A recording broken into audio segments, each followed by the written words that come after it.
Hello, welcome back to Tales for Bookie Monsters.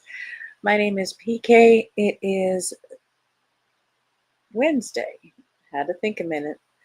December the 4th, and we are here to read chapter 4 of the Advent calendar book that we are reading, Christmas at Glitter Peak Lodge. This is a work of translation. It is by Kjersti. Can't think of Hansen. There's a middle name there. But we are reading a chapter a night for 25 days because it is set up as an advent calendar. So what I'm going to do is pop off so you won't see me. You'll just have the ambiance there. And we'll read the chapter. This one is, I think, about 20 pages. So it'll take a little bit longer than last night. Hey, Cajun. Looking forward to it. I should have waited. I got your Christmas card today. Thank you, thank you. And I love the stickers and I love the bookmark. Thank you very much. All right. Are you ready? Let me pop off. Get cozy. Have a cup of tea here. Here we go. December 4th. Some things are so beautiful that they can't be photographed without losing their essence. Thor Cedar had had this thought time and time again. The pale sun shining through the fog like a silver button. The spruce forest, dense and bewitching, branches heavy with snow. The bare, deciduous trees, brown at the base of the trunks and gradually lighter toward the tops, where the frost had covered them, their upper branches fully encased in a heavenly glaze. The fact that he couldn't quite capture the beauty with his camera lens was a source of eternal frustration for Thor, but also inspiration to try again. As a sheep farmer, he didn't have much free time, but photography was a hobby that meant more and more to him over the years. It was as if he saw the nature around him differently after he started taking pictures. He noticed the changes in the light and where the shadows fell. He saw motifs everywhere, in the mountains and rivers and sky, in the interaction between animals and humans and the surrounding nature. Now he even saw his sheep as models as well, and he'd actually sold some pictures of them to tourists at an exhibition at the community center last summer. Sandra should have seen that. She'd always just scoffed at those silly photos of his, but when the exhibit opened, it was too late for Sandra to scoff, because she'd gone back to Oslo long ago. Now Thor was sitting perfectly still at the edge of Dalen River, aiming his camera at something he'd never seen in real life, a kingfisher.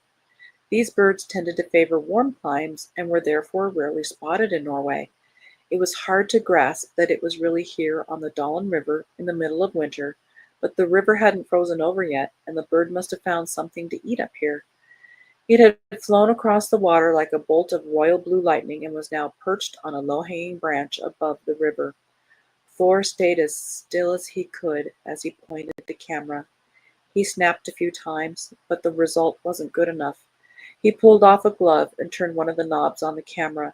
He wanted to try his luck at burst mode to try to capture the bird's movements. Now it had settled down over by the old bridge. This could be good, but then, bang! A sound echoed across the valley, and the bird was gone in a flash of blue. Damn it! Seriously? Right now? Another bang sounded. It had to be Hallgrim Muskox Dalen or one of his sons out hunting. Everyone in Dalen had grown up with hunting, and you'd have to look hard to find someone who was against it on principle. Thor wasn't either. As a rural sheep farmer, he was used to animals having to be killed, recognizing that life and death were closely intertwined. Nothing to pout about. That was simply the way it was. But the Dowland family's love of hunting was unusually strong. They hunted game birds until Christmas and grouse all winter. They shot hare, beavers, marten, badgers, deer, elk, and reindeer. No creature on 4 legs, and hardly anything on 2 for that matter, was safe when the musk ox and his herd were out hunting. Whether the hunt was legal or not wasn't a particular concern to them. Hallgrim had to be about 80 now, but he was big and strong and still worked several days a week at the family business, Musk Ox Machinery, which sold and repaired tractors and other machines. Thor was unsure whether it was Hallgrim's nickname that had inspired the company's name or vice versa. Either way, it wasn't difficult to understand the name when you saw the man, enormous and bull-necked as he was. His sons, Arthur, Bernd, and Cato, had all joined the company, as well as his grandson Karl, who was a mechanic and assistant of sorts.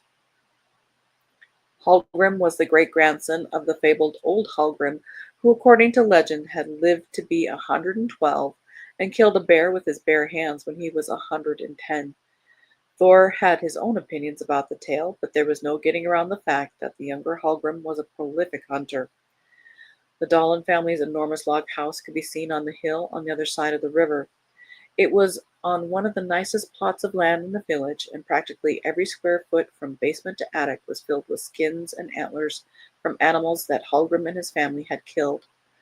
Thor had been there often, and never without getting a bit scared when he went to school with Carl Dahlin. Back then he'd seen the occasional glimpse of another side of Hallgrim Dahlin. The muskox, who otherwise had the social skills of a bulldozer, had a gruff affection for his grandchildren, the spindly little Carl in particular. Thor listened attentively. It had been quiet for a while now. The 2 shots must have been enough. Perhaps luck wasn't on the hunter's side today, or perhaps it had been a direct hit off the bat. The kingfisher was nowhere to be seen, even though Thor stayed squatting on the riverbank until his feet fell asleep. Well, he couldn't spend any more time here anyway. He had to head back to the barn. It had been a snowless fall, and the sheep had been able to graze until November, but now there was frost on the ground, and that meant indoor feeding for a few months to come. He strolled the few hundred feet along the gravel road back to the farm. Yesterday, he and Aunt Maja had spoken about making deliveries to Glitter Peak. He'd already sent up a selection of the finest meats he had, and Maja thought there would be opportunities to sell more. She wanted him to stop by with samples of other meats as well. Lamb steaks, for example, and maybe some of the sausages he had made. Yes, he was more than willing to do that. If Glitter Peak was happy with what he had to offer, it could be the start of bigger, more regular deliveries to the hotel. God knows he could use the money. Running a farm wasn't easy these days. As a farmer, he was his own little business, holding all the responsibility for everything from maintenance and animal care to finances and paperwork. He could easily wind up working 70 to 80 hours a week, practically no free time to speak of. But in the few hours he allowed himself to take photos, he got a bit of a reprieve from his worries. It wasn't until Thor was approaching the yard at home that he saw a car parked there, a car that sent a pang of, was it nostalgia through him? The unmistakable shape, the bright blue color so well maintained it almost hurt to look at it. There was only one person in the village who still drove a Volvo Amazon. When the older men who once swore by the reliable classic had replaced it with newer models by now, you could still find the occasional Amazon in the barns around the village.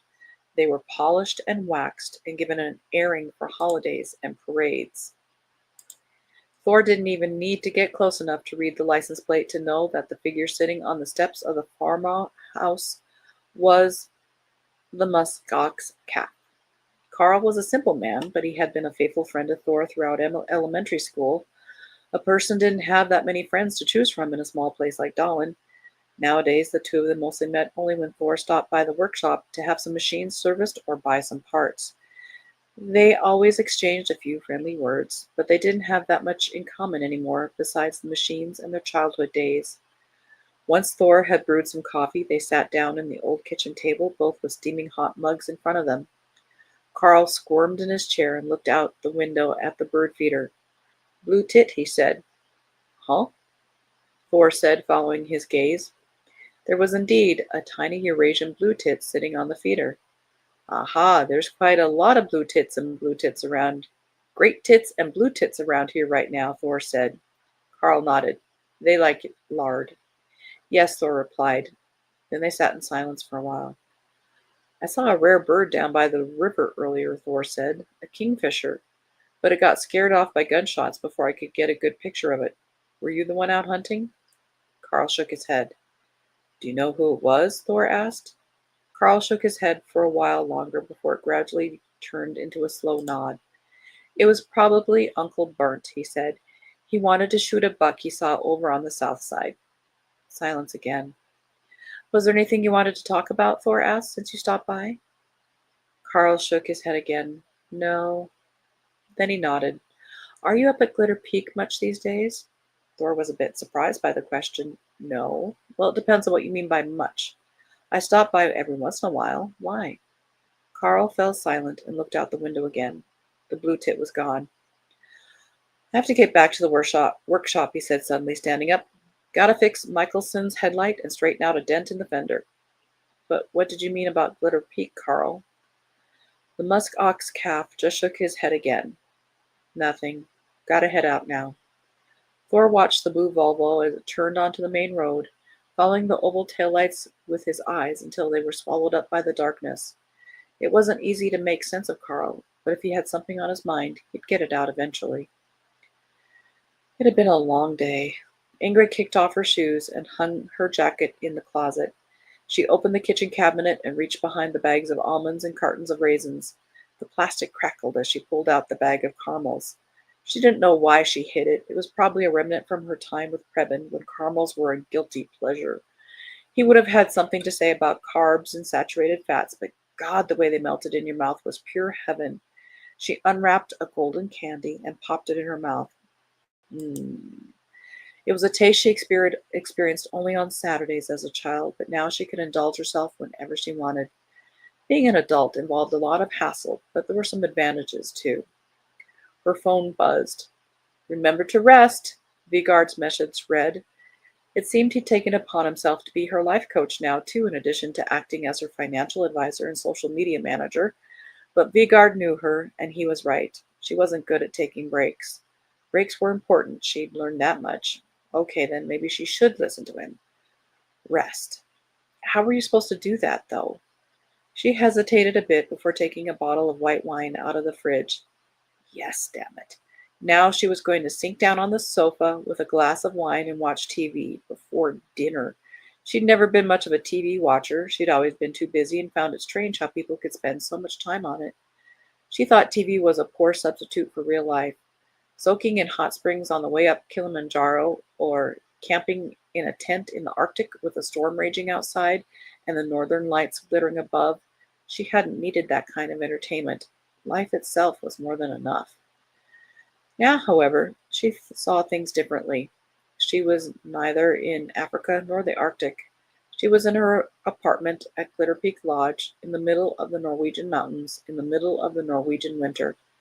It had been a long day of work, and she deserved a break. Ingrid sat down on the sofa and lifted the glass of white burgundy. She still had a bit of caramel taste in her mouth, but when she inhaled deeply, she could make out the fresh scent of apple, mixed with something reminiscent of toast. She could picture her old climbing partner, the Benedictine monk Giovanni Orlando, with his nose buried deep in the glass. Toast with a hint of wood, he would have said before taking a generous sip and letting it linger in his mouth. Creamy, minerally, fruity, and what a balanced freshness, Ingrid. She would have smiled at him and pretended to have recognized the same sense in the wine, but over the years, she actually had learned quite a lot from the delightful, kind-hearted food and wine lover. She and Giovanni had met years ago in the climbing village of Arco on Lake Garda. She was surprised that a monk could also be a mountain climber, but he'd said that he learned as much about God and nature as inside the monastery. He'd also told her that he worked with Catholic charities in the places he went to climb. He tried to be a force for good everywhere he went. He was one of the few people she knew who could say something like that without sounding pompous. He'd been involved with so many things, things that might have otherwise seemed to be contradictory, but that with him were natural parts of a complex personality. God and nature, wine and asceticism, living life to the fullest and caring for his fellow man. He'd encompassed all of these things. And now he was gone. God, how she missed him. Ingrid took a sip of wine, grabbed the remote, and turned on the TV. She stretched out her legs and pulled a blanket over her. Ah, this was pretty nice. The way people watched TV had also changed during the years she'd been abroad. Before, you had to take what you could from a handful of channels and watch at the right times if there was something you were interested in. But now you had all kinds of streaming services, and binging a show had become a phenomenon. Vigard was constantly enlightening her about things she simply had to watch. A couple of years ago, it was the Kardashians. Now it was a series about amateur chefs. There was probably something even newer than that, but she at least hadn't had to watch The Bachelor, even though there'd been a sly twinkle in Vigard's eyes when he suggested that Glitter Peak could be the perfect location for the next season. She usually just laughed at him. When were people supposed to have the time to watch all these programs? She certainly didn't have that luxury. But right now, at this moment, after hours of menu planning and staining the stairs and setting mousetraps, a little relaxation was exactly what she needed. Some mindless entertainment might be the trick to silence the voice in the back of her head that kept nagging her about how much she had to do. She took another sip of wine and flipped through the channels at random, landing on the celebrity edition of a popular outdoor reality competition show. The irony of sitting and relaxing with the show in particular struck her, but she decided to watch anyway. At first, she thought it was pretty boring, a group of people in colorful hiking clothes struggling up a steep hill. The camera zoomed in on a dark-haired woman sobbing about her fear of heights. Then it cut to a monologue with a young redhead complaining about how tired she was of hearing about the dark-haired woman's fear of heights. The team spirit had clearly worn a bit thin here. Ingrid knew all about how that could happen and how dangerous it could be, if the climb was for real, that is. These particular participants weren't in any real danger. They were surrounded by invisible helpers and assistants. The climbing gear would have been checked and double checked, and the rescue helicopter wasn't far away if anyone panicked or had an accident. There was one team at the top. They were waving a red flag and producing tears of joy that the cameras skillfully captured. But Ingrid flinched when she saw a familiar face, sloshing wine all over her lap. She set her glass down on the table and dabbed at the spreading stain on the blanket as the narrator announced, "And at this stage, the participants get a surprise.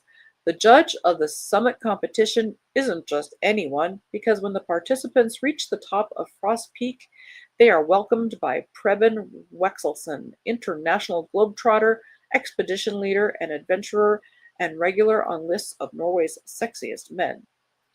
Preben's face came into focus. Ingrid felt her heart beat faster. Preben looked into the camera with a crooked smile on his rugged face, a hint of wolf in that smile.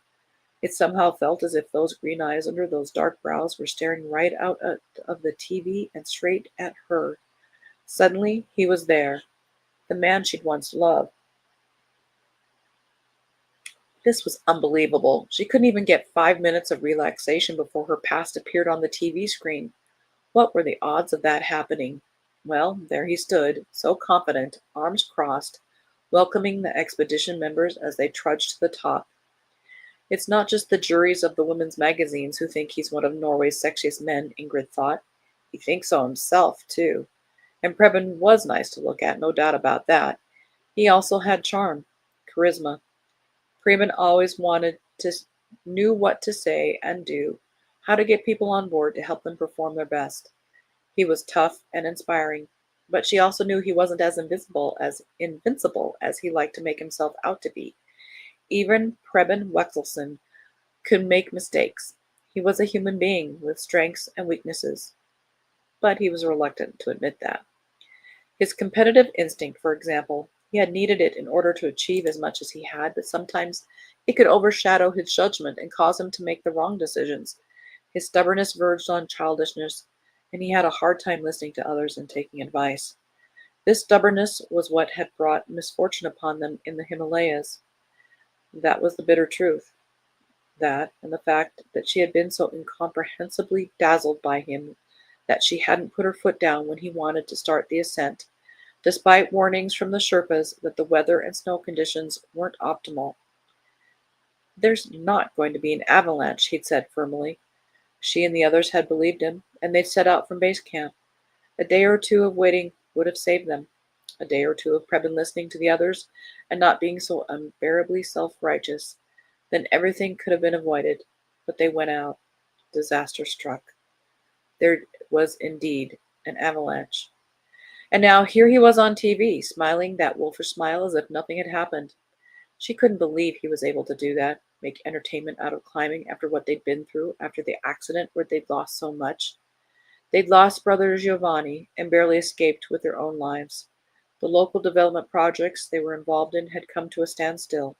The tragedy and all the media coverage in the aftermath had put an end to, or at least a strong break, on her career as an expedition leader and had taken away her passion and joy for climbing, while Preben apparently just continued on as usual.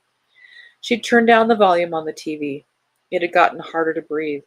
She could hear her breaths as though they were gusts of wind. Was she crying? She didn't know. Her hands were shaking when she picked up her phone and called Vigard.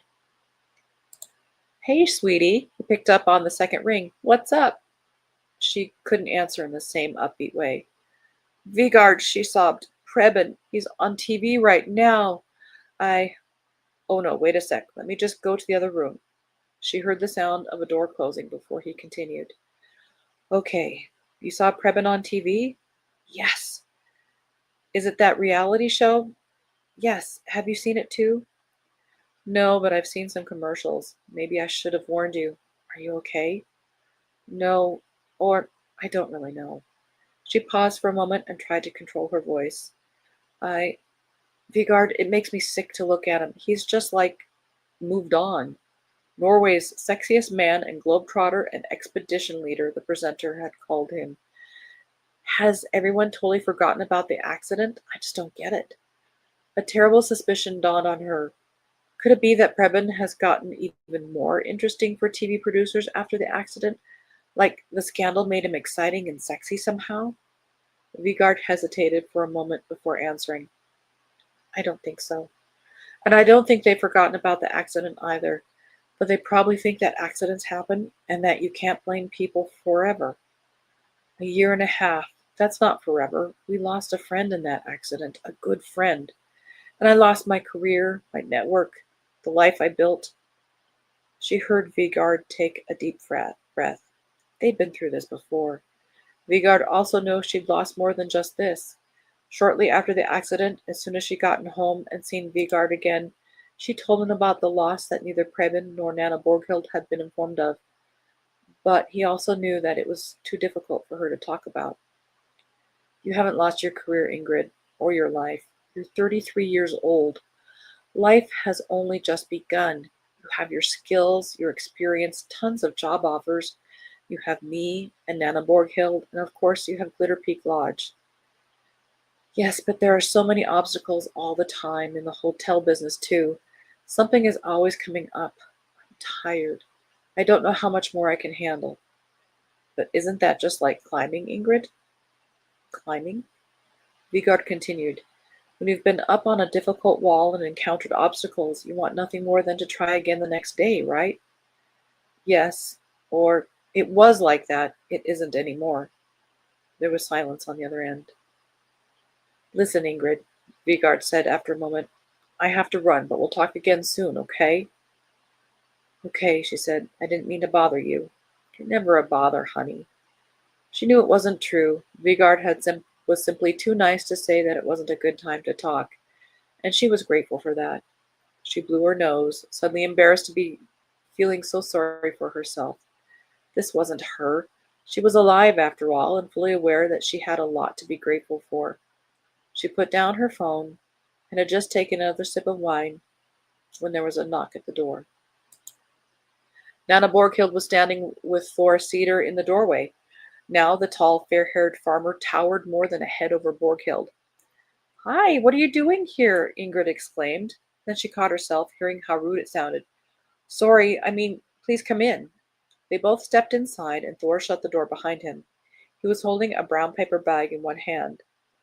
Of course someone comes by at this very moment, Ingrid thought. She scanned the scene as it must have appeared to the other two. The bottle on the kitchen counter, the wine glass on the coffee table next to the sofa, the muted TV still playing that damn show. and she probably looked like a mess to boot. She felt her face grow warm and guessed her hair was probably sticking up in all directions. She instinctively pushed her curls behind her ears, as if that might help her make a somewhat more presentable general impression, and quickly picked the used tissues off the sofa. Nona Borghild, Nana Borghild looked at Ingrid in surprise and put a hand on her shoulder. Are you all right? She asked quietly. Ingrid nodded, and her grandmother turned to the guest. Thor here came with some more pinnekjot and a couple other things from the farm. He wanted to hear what we might need in the future as well. Thor smiled. Only if it's a good time, of course. I don't want to intrude. His voice was deep and solid, so different from Vigard's. Of course, Ingrid said quickly. It's no bother at all. I was just relaxing. Come in, she said again. She located the remote between two sofa cushions and turned off the TV. Have a seat. I just opened a bottle of wine. Would you like a glass? Thanks, but I'm driving, Thor said.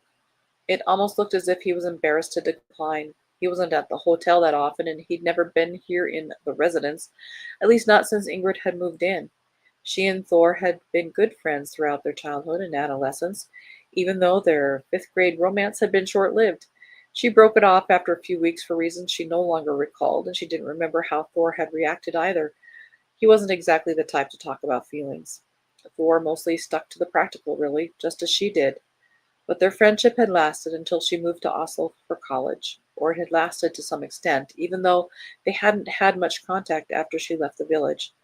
Perhaps it had just been in some kind of hibernation. Of course, sorry, Ingrid said. You can't drink when you're driving. I should have thought of that. Would you like a cup of coffee instead? Yes, please, Thor replied. You can never go wrong with coffee. He did as she suggested and sat down on the sofa, placing the brown paper bag on the floor beside him before taking off his blue jacket and hanging it over the armrest. His big, weathered hands opened and closed, and he put them on his knees. Well, I would like a glass of wine, Nana Borghild said with a smile, settling down in one of the armchairs. She placed one leg neatly over the other and wiggled her foot.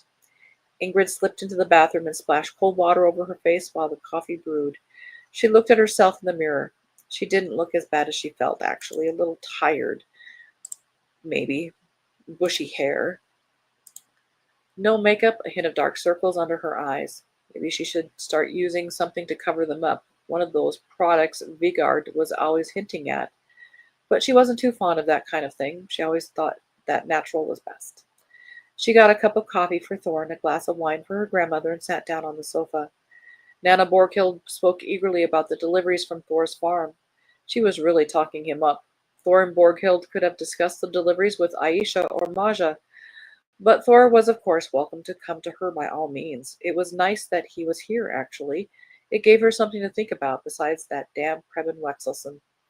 The meat from Cedar Farm was always high quality, and if they could help Thor keep the farm up and running, nothing could be better. She knew that he, like so many farmers, worked a lot and still struggled to make ends meet. I have more pinnekjot in storage and more sheep and lamb meat as well, Thor explained, and Aunt Maja has helped me make cured sausage using the traditional methods. I brought some samples. He reached inside the bag he placed on the floor and took out a couple of plastic boxes. This one is pure sheep meat, he said, taking the lid off one box. The other's a mix of deer, pork, and sheep. Have a taste. He held the boxes out to her. Ingrid took a bite of the sheep sausage first. It was salty, with a strong gamey flavor, and was slightly acidic. The mixed sausage was milder. This is really good, she said once she'd finished chewing. But what do you mean by traditional methods? It means that the minced meat is left to mature for several weeks before the sausages are stuffed, Thor replied. That helps the pH values drop slowly, so the lactic acid bacteria can develop. That's what gives it that nice cured taste. Do you add any spices? No, you can use pepper and garlic and wine if you want, but I don't really think these sausages need it. The flavor is so good on its own. We don't use any other additives either. And you can be sure that the meat will keep when you don't add any preservatives. Yes, this is traditional knowledge. Salt and lactic acid bacteria keep bad bacteria away, and maturing takes place in airtight packaging. After the sausages are stuffed, they're dried and cold smoked. The method is even proved by the Food Safety Department. I'm glad that sheep meat is back in fashion, Nana, Borghild said. So much has gone to waste because people only want to eat lamb. Yeah, there's no point in making pinacot or sausage from lamb in any case, Thor said. The meat is drier and has less flavor. Old ladies taste best, he paused. I mean, use, of course. Ingrid had to laugh, and Thor turned bright red. Nana Borghild took a sip from her wineglass, her eyes sparkling with laughter. How's the photography going, Thor? Ingrid asked after a moment. It's going well, Thor said. I'm hoping to set up an exhibition soon, maybe in the summer. Thor told them a bit about his hobby and the kingfisher at Dallin River. Nana Borghild scoffed loudly when she heard about the shots that had scared off the rare visitor. Yep, that's typical of Hallgrim Dallin and his gang. They just bulldoze right through, no consideration for people or animals. The last traces of light disappeared as they chatted about food and sheep and life in the village. Ingrid stood to turn on another lamp, but Thor got up as well. Well, I should get back home, he said. It'll be pitch black out soon. He put on the blue jacket he'd hung over the armrest of the sofa. By the way, Aunt Maja says it's Barbromess today, St. Barbara's feast day. Legend says the sun disappears and won't come back before St. Lucia's day. Aunt Maja knows all about those old holidays. Yes, Maja knows a lot about many things, Nana Borghild said. Shall we stop by the kitchen before you head home? She waited until Thor was at the door, then whispered to Ingrid, Was that Preben Wexelson on the television when we arrived? Ingrid just nodded silently and glanced at Thor. She didn't want to talk about Preben while he was there. That conversation could wait for later. Then, remembering what Vigard had mentioned earlier, Ingrid held Thor back on his way out the door. Hey, do you want to join us for dinner on Friday? So you can make sure the pinocchio has been prepared properly. She thought that he looked pleasantly surprised when he accepted the invitation. There was a twinkle in his blue eyes.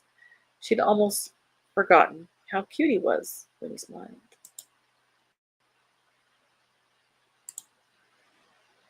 And that is the end of chapter 4. Yes. Whoa, she says. All right. Well, thank you very much for tuning in. If you are watching later, thank you for that. Tomorrow we will read chapter 5. You have a very good evening. Sleep well. Good night. And God bless.